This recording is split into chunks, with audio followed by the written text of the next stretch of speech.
Hey everyone, here we've got a nice little one by Rolle's theorem, and that's what we're going to be learning today. So this just states that any real differentiable function that has the same value at two different points must have at least one stationary point between them where the slope is 0. So every now and then, this is kind of the joke of it, right? So every now and then I feel like the math equivalent of the clueless art museum visitor squinting at a painting and saying, come on, my kid could make that. And I think it's just because it looks so simple and everything. And, I think this is also a good visual of Rolle's theorem. So thought it was good, worth sharing. So today is Rolle's theorem and the mean value theorem. Understand and use Rolle's theorem, and then understand and use the mean value theorem. So, what is a critical number? This is review from before. So, if I were to give you a graph of a function, it might look something like this. And a critical point or a critical number occurs when the slope is equal to 0 in this scenario. Or, if I give you another example, it could have occurred at some asymptote. So that might be this asymptote right here. So a critical number occurs when f prime of x is equal to 0 or f prime of x is undefined.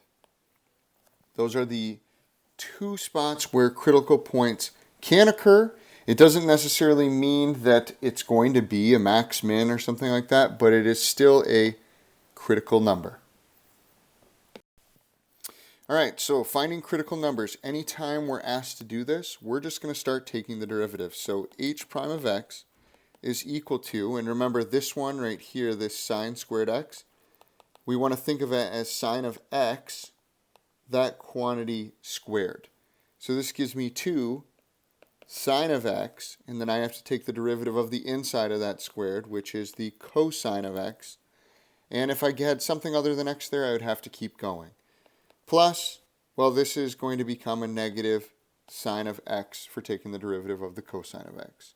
So just to rewrite it, it is 2 sine of x cosine of x minus the sine of x.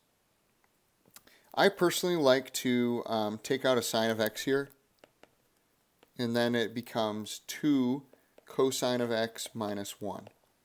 And what that's going to allow me to do here is to set each of these pieces equal to 0. So if I did sine of x is equal to 0, anytime that the sign crosses 0, that is when, where the sine of x becomes 0, that is considered a critical point. And so based on our knowledge here, we could do pi, and that's it.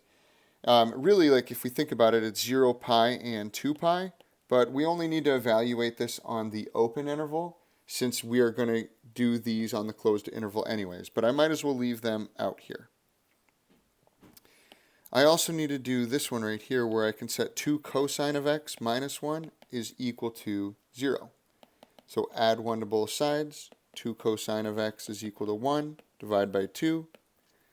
And whenever the cosine of x is equal to 1/2 would be where the critical numbers are. So the areas where cosine of x is equal to 1/2 would be in our first and fourth quadrants. So that's the only time cosine of x is positive, and it occurs at pi over 3 and 5 pi over 3.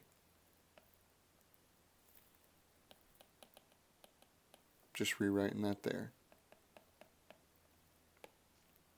So those are all of my critical numbers. And if I was looking for the max and the min on this, I would need to make sure that I checked each of those critical numbers and the endpoints there of that interval.